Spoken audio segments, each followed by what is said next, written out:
Hi everyone, and welcome to episode 7 of the Hilo Stitch podcast. I am your host Kristen, and I am here to talk to you about what else? Knitting. I will also be talking about knitting pattern design, other fiber arts related stuff or events. There's always a good chance that at some point I might mention Diego Luna. So thank you so much for joining me today. And I want to extend a special welcome to my Patreon patrons. Their support helps me keep this podcast going. I'd also like to have a special welcome for any new viewers who are checking out the podcast for the first time. And if that's the case, if you don't already know me, my name is Kristen Janik. I am a knitting pattern designer. I am the mom to 2 boys, JJ and Ollie, and the wife to a very tall man from Peru. We live in the Maryland suburbs of Washington, D.C., and I love baseball, wine, yoga, and of course knitting. So let's go ahead and start talking about it. So here we are, episode 7 already. I really am astonished that June is almost over. I cannot believe it. It's, you know what they say, the days are long, but the years are short, and somehow we're already more than halfway through this year. And we're already most of the way through the summer, which in some ways is good. Last week it was in the upper 90s with heat indexes of well over 100. I'm about done with that. But today it's nice. It was maybe around 80 degrees today, so it was much nicer, but I know that hot weather is gonna come back, and I'm pretty much done with it. But I'm not quite ready for summer to be over just yet because we've got our beach vacation coming up. So by the time you're watching this, I may have already left. That would be my husband yelling at the children. We will be heading to the beach on July 28th, and we will be there for a week. And July 28th is Peruvian Independence Day, which means we get to start off our beach vacation with some pisco sours, which is always nice. We discovered a couple years ago that the secret to a good beach vacation with the kids is to rent a house with a pool, which sounds kind of silly if you're at the beach. But my kids, I don't know about other people's kids, my kids have limited tolerance for the beach. They both have some sensory issues, so they're not thrilled about the sand, and neither one is super adventurous with the ocean. So our time on the actual beach is sometimes limited. And the other thing about the beach is that sometimes thunderstorms will come up real quick, they'll blow through and they're done. But if you're at the beach, you gotta pack up all your stuff and walk back to the house and then go back down to the beach. Whereas if you have a beach house with a pool, you can just run inside, hide until the storm is over, and then go back out and play. So we take this family beach vacation. My husband and I go with our 2 kids. My sister comes and my dad comes. And it is always a nice, I won't say relaxing week because I still had 2 kids, but there are more people around to handle the children, which means more breaks for me, and it's a little bit more peaceful. It's a lot easier to keep the children entertained all day when you have a pool, because they have been at summer camps for most of the summer up until now. Ollie was at camp for 2 weeks, and then JJ had his camp for 2 weeks. But now they are both home all day with me until Labor Day. And it is quite a challenge to keep them busy all day. I don't know if you guys know this, but I'm super interesting. So the minute I disappear from their view, they're roaming the house looking for me. I keep thinking they're going to be old enough to entertain themselves, but they really have a limited tolerance for independent play, and they don't they still really don't play with each other too much. So keeping them busy is a bit of a challenge. Today we got haircuts. And it was actually the first time I took them both for haircuts by myself. And it went much better than usual. I think because I told them if they behaved, we could go to the splash pad and get ice cream after lunch. So that worked well. And then we did go to the splash pad and get ice cream after lunch. So it's nice to have them at home and be able to do things like that. But at the same time, my work hours are cut way back. I am currently podcasting at 6:56 p.m. Because this is just the only time I have to do it. Usually I get time in the morning when they're in school. So my work hours are cut way back, and I'm really about done with this super hot weather. So pros and cons of summer, but we've definitely have been having some fun and really looking forward to going to the beach, maybe getting some tan and very very pale and pasty. And then who knows, when we get back from the beach, I'll have pretty much all of the month of August to fill up with some kind of activities for the kids. Unless I suppose I could teach them how to knit and they could help me with my work, but I don't think that's going to happen. All right, let's get into some of the more knitting related content. All right, this month for On the Needles, Off the Needles. Of course, I don't have anything off the needles. I never do. Pretty sure my weekender is exactly where it was last month, which is that one sleeve is done, except I need to bind off, and then I need to do the other sleeve. There obviously hasn't been much pressure to finish that since it's been so unbearably hot. And then the other knitting I've been doing is a sweater design that I'm working on, and that has been most of my focus. But I do have plans for new knitting. So every year when we go to the beach, usually I try to do no design knitting. That's not going to be an option this year because I'm so far behind in the sweater pattern. But I am going to try to do some more personal knitting as well.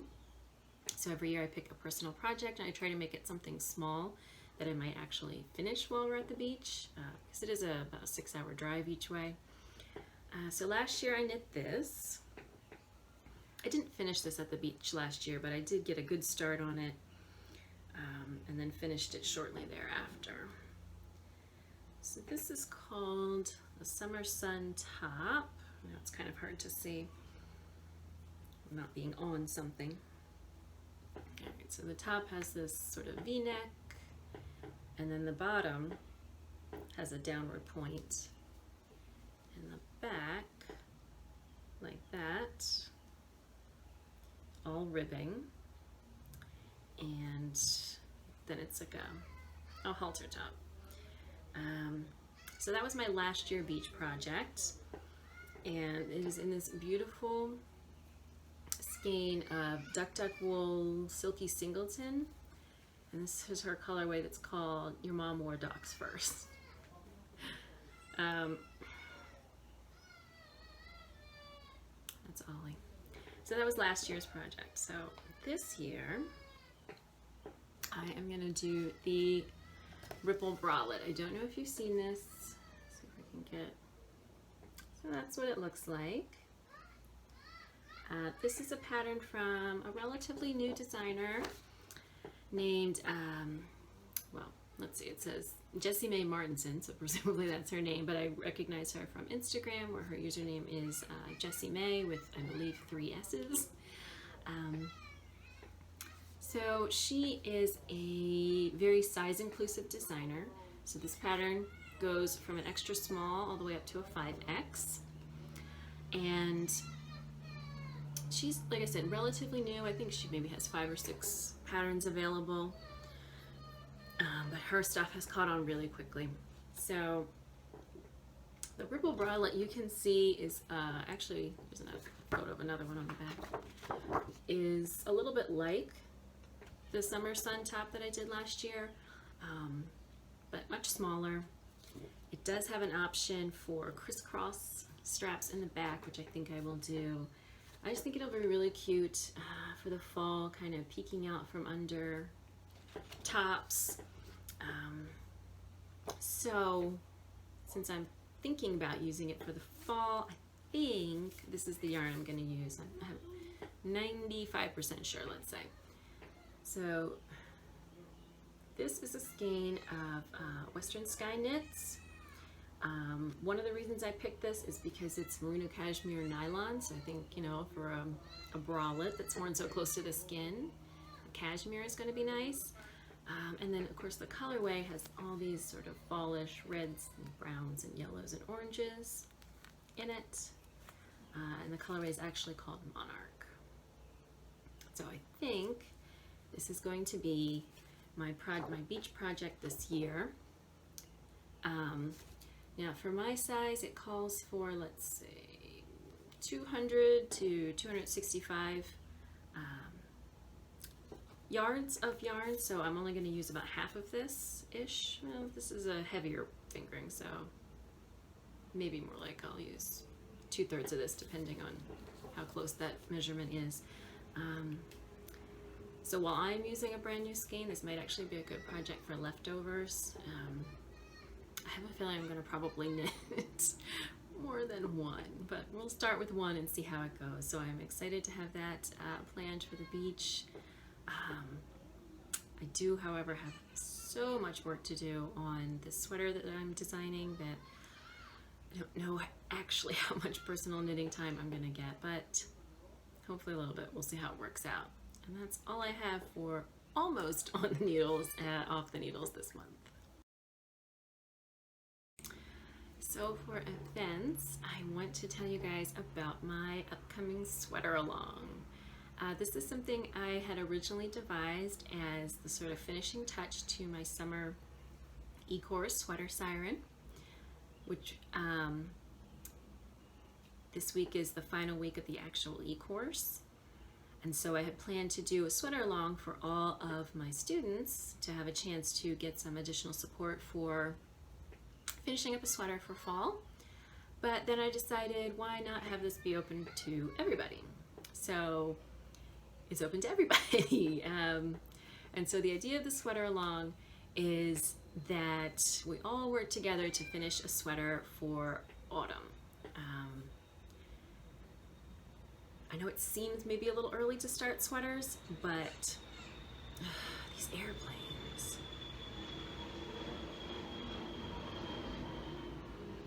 Okay. Maybe it seems a little bit early to start on sweaters, but sweaters, at least in my experience, always take longer than I think they're going to. And I suspect I'm not alone in that. So the sweater along kicks off on August 5th, and it runs through October 13th, I want to say. That's a Monday, I think. So it's 10 weeks. And there are 16 or 17 eligible sweater patterns. It's all of the sweater patterns that are in my Ravelry portfolio. A couple of them, however, are not available directly from me. So if you can get them elsewhere, you're welcome to use them, but not all of them are actually available from me, but the vast majority are. It's just two that are not. And then in addition to those patterns, I'm working on a new pattern that is going to be released on the kickoff day. I hope. I'm really behind. So that will be another option for participants. So to participate, you just pick any of these sweater patterns and knit your sweater between August 5th and October 13th, and post a photo either in the Ravelry thread for the sweater along or on Instagram with the appropriate hashtag, which is MPD sweater along. And that's it.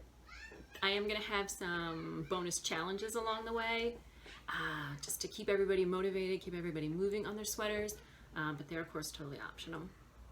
And I have also put together a little sample schedule for participants to kind of help to keep you on track.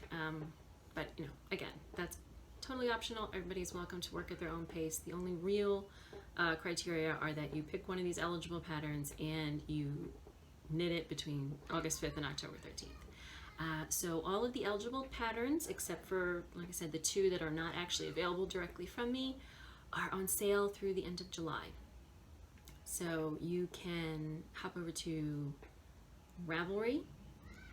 You can either go to the Media Peruana Designs Ravelry group and find the sweater along thread and read through all the rules there, or you can just go directly to my Ravelry shop and find the bundle that says sweaters.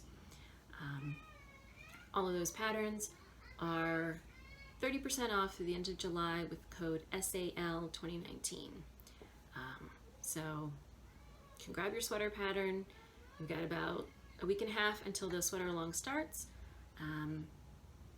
and you can dig through the stash for your yarn, or you can hop over to your local yarn shop. I am also offering bonus entries for participants who use any of the yarn brands that I specified in the sweater along thread. These are all yarn brands that have provided yarn support over the years to me to design sweaters.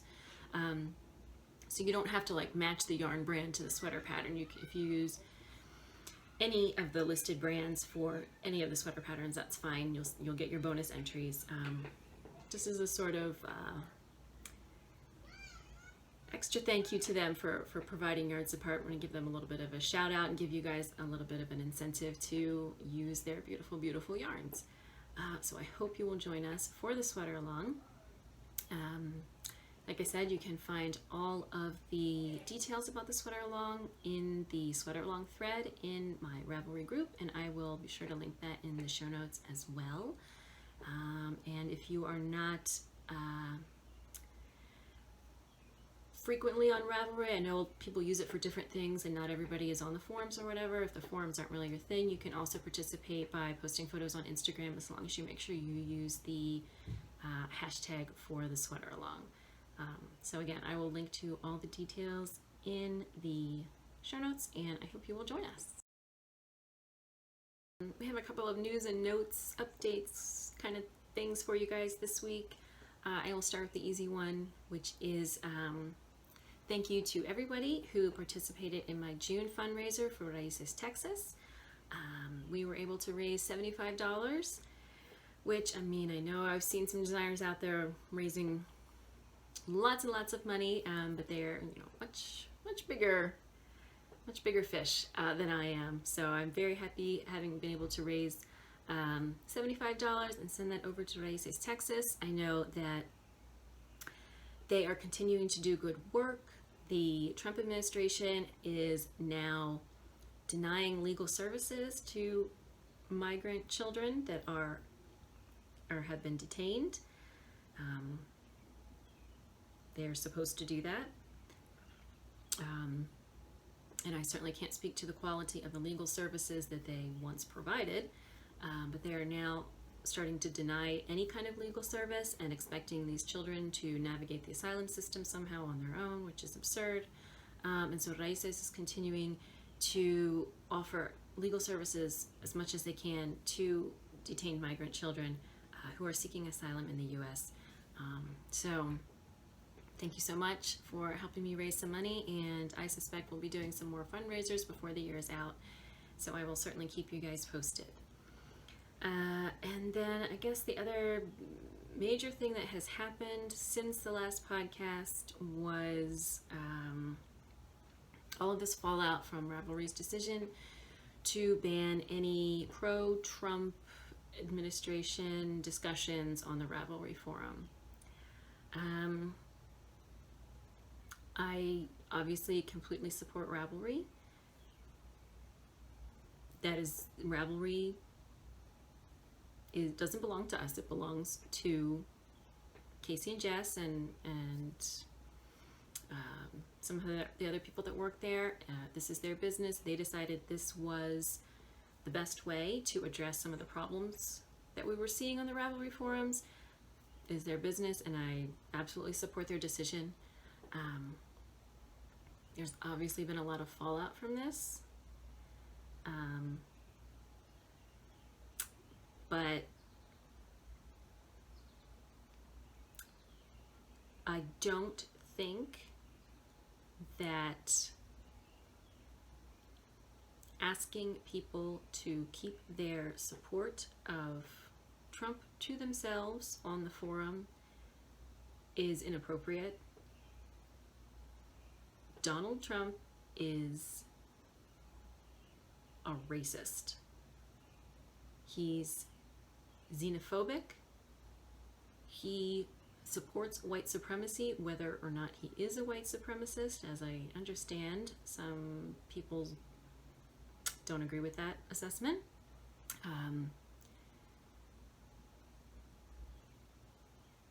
Whether you agree with it or not, people who are the targets of his racism and xenophobia and Islamophobia and homophobia feel that he is a threat to them. And as long as that's the case, and we want to make a safe space for those people, this is one way to do it. This is certainly not going to solve every problem on Ravelry, because there are many people that I've spoken with or read blog posts from, etc., who continue to feel that Ravelry is not safe for them. So I believe there is still work to be done, but I also believe that Ravelry has taken an appropriate first step.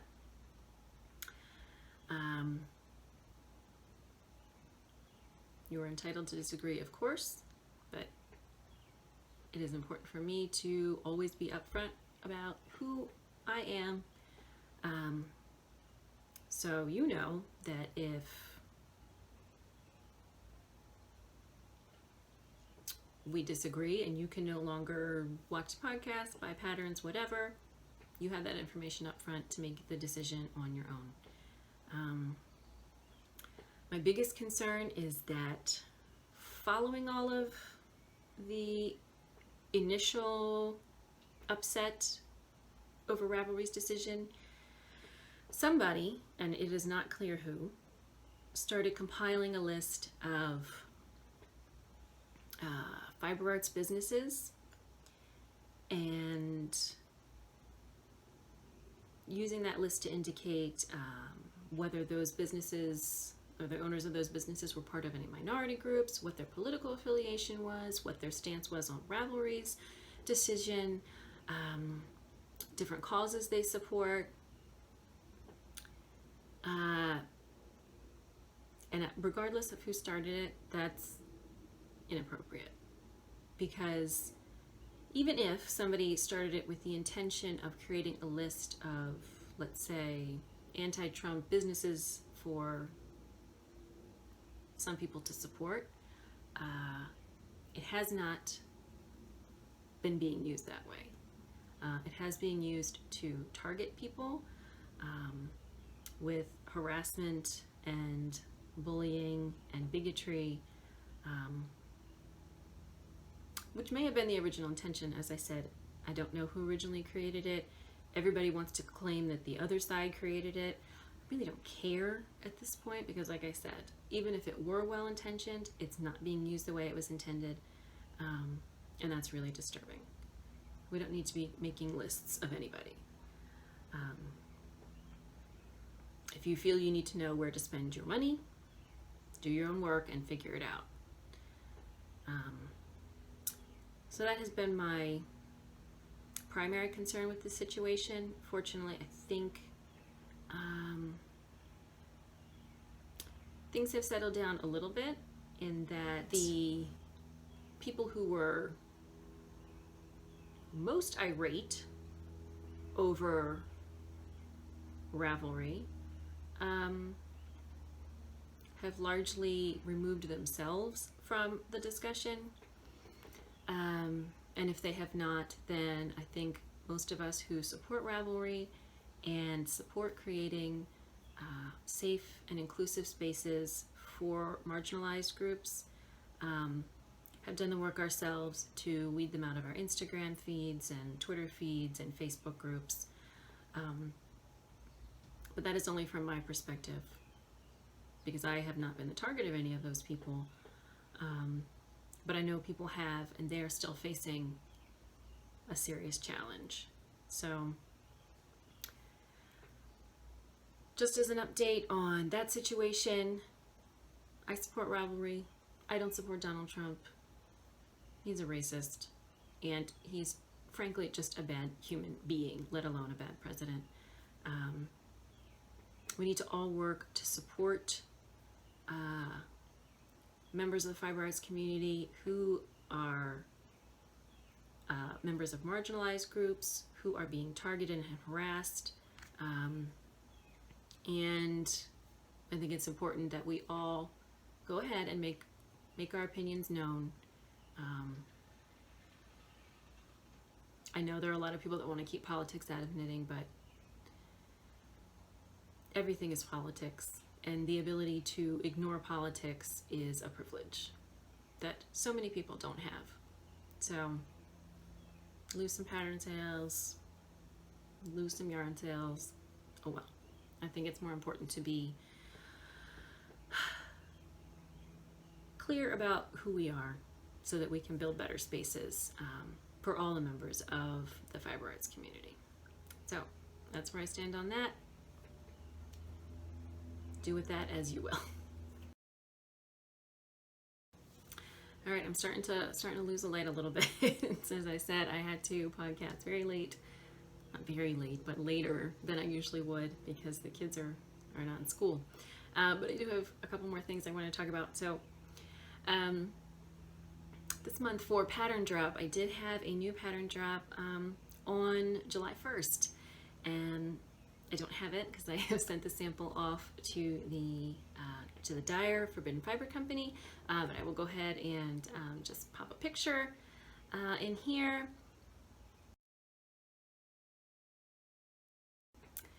Okay, these are the Ascendio socks.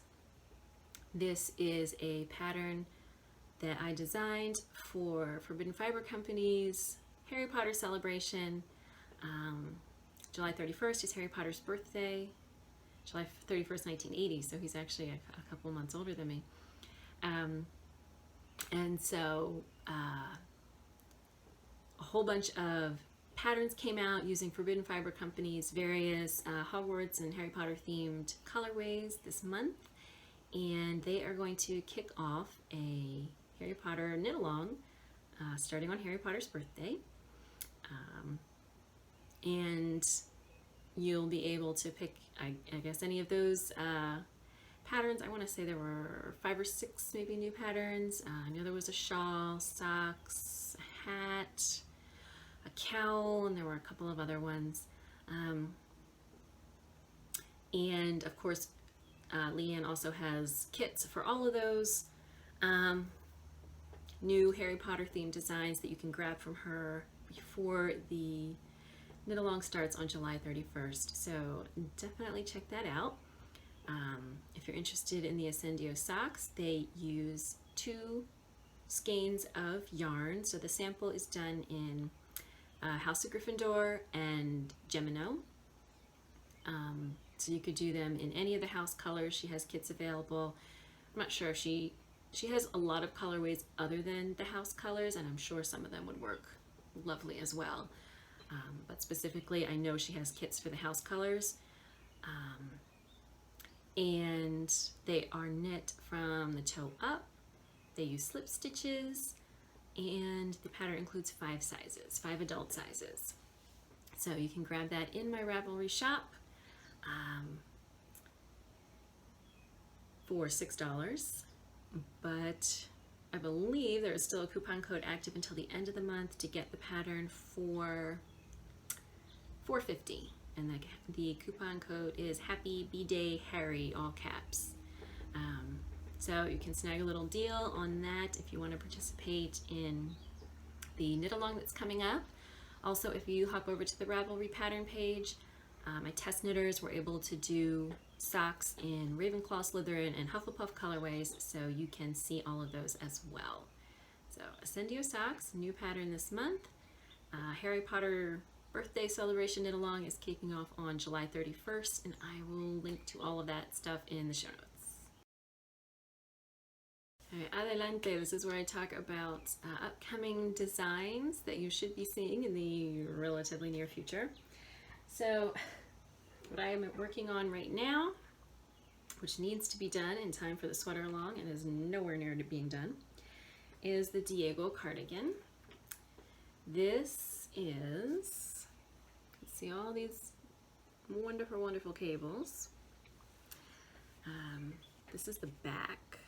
You can see I've got like a cable transition toward the bottom of the back. This is a saddle shoulder cardigan. So here's the saddles it's worked down from. I've just picked up to start the right front. So behind. This is done in a worsted weight yarn from Julie Asseline.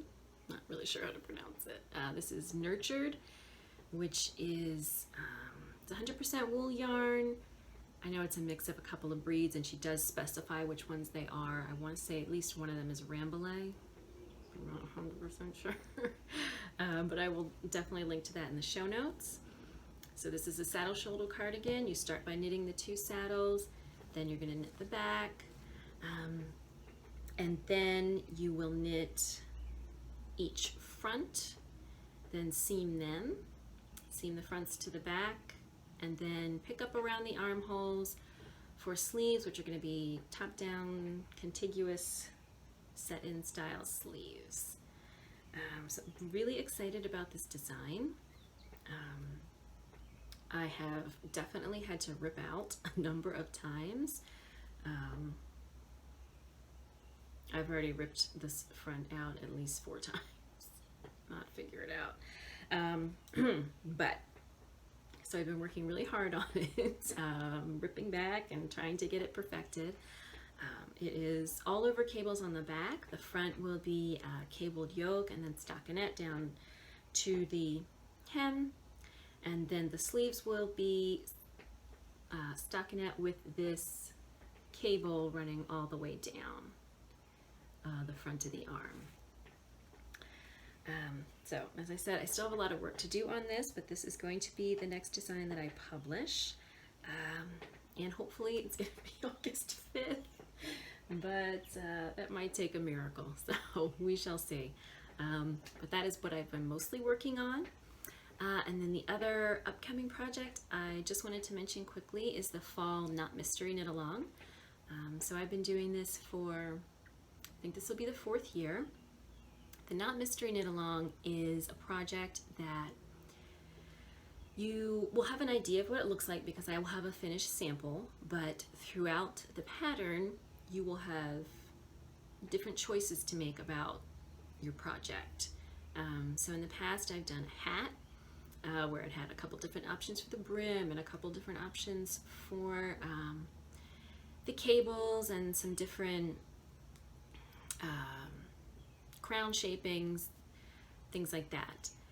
I also have done fingerless mitts, and then last year's project was a shawl, the Currituck Sound shawl. So this year I let my newsletter subscribers take a vote on what they wanted the project to be. So for a while, kind of shawls and socks were neck and neck, but in the end it came out shawl. So we're going to be doing another shawl this year. I don't know much about it beyond that. I do know that I'm going to be using fingering weight yarn and a lace weight, either mohair or Surrey alpaca. Both of them have that same sort of like fluffy light halo. And the Knot Mystery Knit Along is usually kind of late October into November. I think usually kick it off after Rhinebeck. So again, that's going to be something where you know what it's going to be. You know it's going to be a shawl, and you'll see one version of it. But throughout the pattern, there'll be some different options for you to choose, kind of like choose your own adventure. So ultimately, your finished shawl is going to be unique. It's not going to be just like anybody else's shawl. So more details about that will be coming up. The way that usually works is that I will open Not Mystery Knit Along signups in early October-ish, and for the first week it's like $2, and for the second week it's $3, etc., until right before the actual Not Mystery Cal starts. And then once the knit along starts, the pattern is no longer available until the whole knit along is complete. So the earlier you get in, the better the price will be for you. And again, I will share more details as they become available, but you can start looking for some sneak peeks maybe on Instagram. Probably not until I finish this other sweater. And a couple of other projects too, actually, that I have to get done. But that will be coming up. And I will include links to the information about last year's Not Mystery Knit Along in the show notes as well. All right, everybody, thank you so much for joining me for episode 7 of the Hilo Stitch podcast. You can find show notes with links to everything that I talked about at mediaperuana.com/hilo and stitch. I would also like to give another special thank you to my Patreon patrons for their support. If you are interested in supporting Media Peruana Designs and the Hilo and Stitch podcast, you get bonus episodes of the podcast and lots of other perks and freebies. You can find more information at patreon.com/Media Peruana. If you're looking for me on social media, I am on Instagram and Ravelry and Facebook as Media Peruana. So you can find past and future episodes of Hilo and Stitch on YouTube, Apple Podcasts, Stitcher, or your favorite podcatcher. And I will see y'all next time.